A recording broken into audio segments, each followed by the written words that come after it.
Welcome back to Plan Life Right. I'm Kevin Ross. I'm Matt Floyd. And Kevin, 10 episodes ago, we said, there were things quietly costing retirees money, security, and sleep that most people never hear about. And, basically until it's too late. Yeah, 10 episodes. Can you believe it? Yeah, Social Security timing, Medicare, IRMAA, the balance versus income problem, the RMD tax bomb, where you live, the HSA, the 4% rule, the reverse mortgage, and the 5-year runway. 9 deep dives into different systems. So here's my question for the finale, and I want a real answer, not just, a recap. All right, go ahead. If somebody stopped you on the street and said, Kevin, I don't have time for 9 episodes. I've got one conversation. What do I actually do? What's going to be your answer to that? Honestly, give me a second, because that's actually, I think, a harder question than it sounds. Take your time. I know you're new at this. 30 years, thousands of households. If I had to throw all of it out tomorrow and build a plan for my own family from scratch with nothing already in place, here's exactly what I'd do.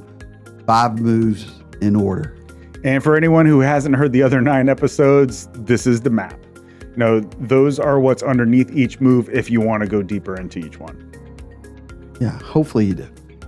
This is the whole show in one episode, so let's build it. You ready? I'm ready.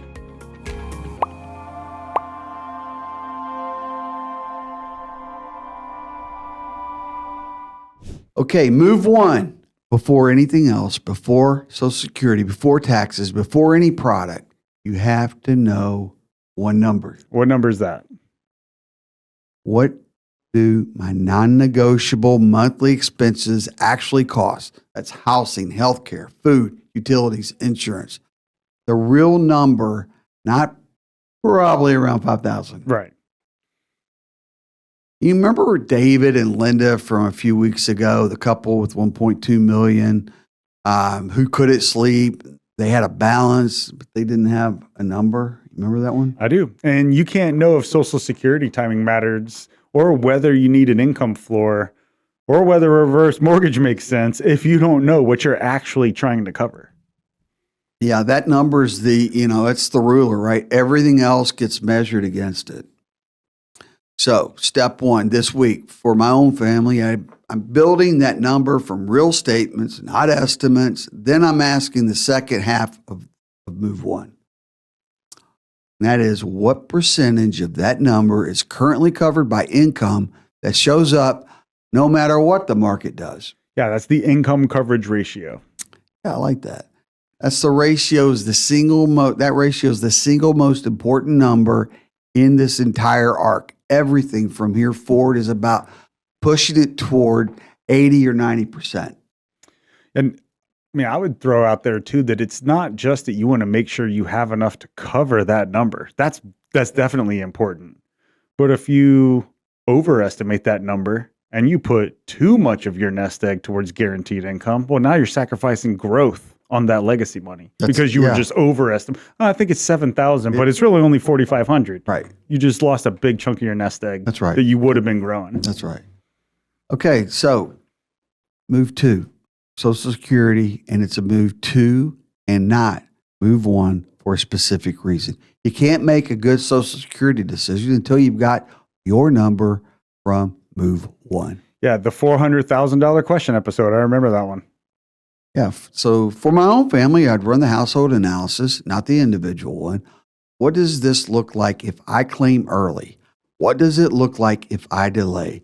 And critically, what happens to whichever of us outlives the other? Yeah. So you're preventing a widow's cliff style problem, except you're doing it 10 or 20 years before it could ever even happen. Yeah, and that's the whole point of doing it in this order. It's not just optimizing income, it's longevity insurance for whoever's still there longer. Right. And once that's decided, it tells us the size of the gap that move 3 has to close, okay? All right, so move 3, close the gap with guaranteed income. This is the heart of the whole show. Yep, the bucket strategy and the 4% rule replacement. Yeah. So look, you take that gap from move two and structure guaranteed income to cover it. Not the whole portfolio, just the gap. Now money, 2 to 3 years of that gap in cash. That buffer, that means the market crash, the week we retire, it doesn't force a sell in a down market. Yep. The soon money is guaranteed income covering the actual gap. And then the later money is everything else, which still stay invested for growth. Exactly. And because soon money covers the gap, later money never has to be sold at the wrong time. That sequence risk gets structurally eliminated. Yes. That's exactly what we built for David and Linda, if you remember that. He told me he slept through the night for the first time in 4 years. Can you believe that? Yeah. It's that sleep at night number, man. Yeah, So many baby. people don't even have it. They don't even know they need one. Exactly. Exactly. Until it's too late. Yeah. All right. So nothing about the markets changed, right? The income became guaranteed. That's what's changed here. Right. And once the floor is in place, the whole 3.9 versus 4.7 argument from a couple weeks ago, that gets a lot smaller. Yeah, it's really much smaller. It matters most to people who don't have a floor yet. Right. Okay, so move 4 is where most plans actually fall apart. Not because the strategy's wrong, but because of the order of it. Yep. The Roth conversion window and the IRMAA 2-year look back. Yeah, everybody forgets about that. 2-year Everybody look forgets back. about it. The years between retiring and 73 are the lowest tax years of our lives, okay? That's the window to convert traditional money to Roth, filling the lower brackets without spilling over into that next bracket. Mhm. But every conversion is income. Remember that. And Medicare premiums 2 years later are based on that income. So I'm not asking how much can we convert and stay in this bracket. I'm asking how much can we convert and stay under the IRMAA threshold 2 years from now. Yeah. 2 different ceilings, 2 different timelines checked together every year, not separately. And here's why this is a move.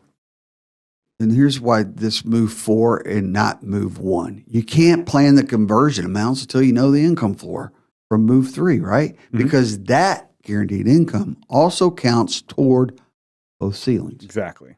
So the order isn't arbitrary. Each move actually needs the output of the move before it. Yeah, and that's why I keep insisting on this order, right? Skip ahead, you're solving the equation with half the variables missing. It's kind of like algebra. Right. Okay, now move 5, it's the cleanup move. Make sure every other asset is pulling its weight once that foundation's set. Yeah. Where you live, the HSA, and home equity. That's where these 3 come in. Is our state and home actually right for the plan, or is there a 6-figure opportunity setting in a zip code we've never questioned? Is the HSA investor or just a debit card?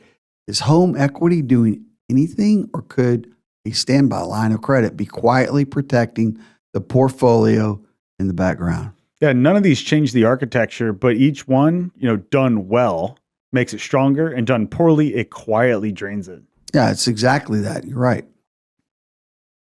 All right, so that's it. 5 moves. 1, know your number and your coverage ratio. 2, optimize Social Security with the survivor in mind. 3, close that gap with a guaranteed income floor. 4, sequence the Roth conversions and IRMAA together year by year. 5, audit everything else. Where you live, the HSA, the home equity. Yeah. In that order, that's important. The order is the most important part because each one depends on the one before it. That's right. That's the plan I'd build for my own family starting tomorrow from scratch. No shortcuts, no skip steps. PlanLifeRight.com. Retirement Income Scorecard. Free, 7 minutes, built around exactly this framework. It starts with one move, your number and your coverage ratio, and shows you where you stand on everything that follows. Yeah. Whether you've heard one episode of this show or all 10, the scorecard shows you exactly where you are on each move right now. PlanLifeRight.com. Start with move one. And last advisor message of this arc, 10 episodes. What's the one thing you want an advisor to take from all of it, Kevin? The order, right? Advisors already know pieces of this, but what's rare is having all of it sequenced into a framework that a client can actually follow, where each step builds on the last. And clients don't remember 10 separate strategies. They remember, here's the order we're doing things and why. Yeah, advisorrescue.net. We'll walk you through the whole 5-move framework, how to sequence the conversations, and how to turn 10 topics into one process that a client can hold on to. 10 episodes ago, we said there were things quietly costing retirees money, security, and sleep. Now you've got the 5 moves that tie all of it together. And if there's one thing I hope people take from this whole run, it's that none of this is actually complicated on its own. Right. It's just never been put in order before. Yeah, and you know what? That's the whole job. Not to make this simple, to make it ordered. Look, we'll keep bringing you real stories, real numbers, and real strategies every week right here. Because the questions don't stop, and neither do we. Life happens fast. Make sure your income's ready for it. I'm Kevin Ross. I'm Matt Floyd. And this is Plan Life Right.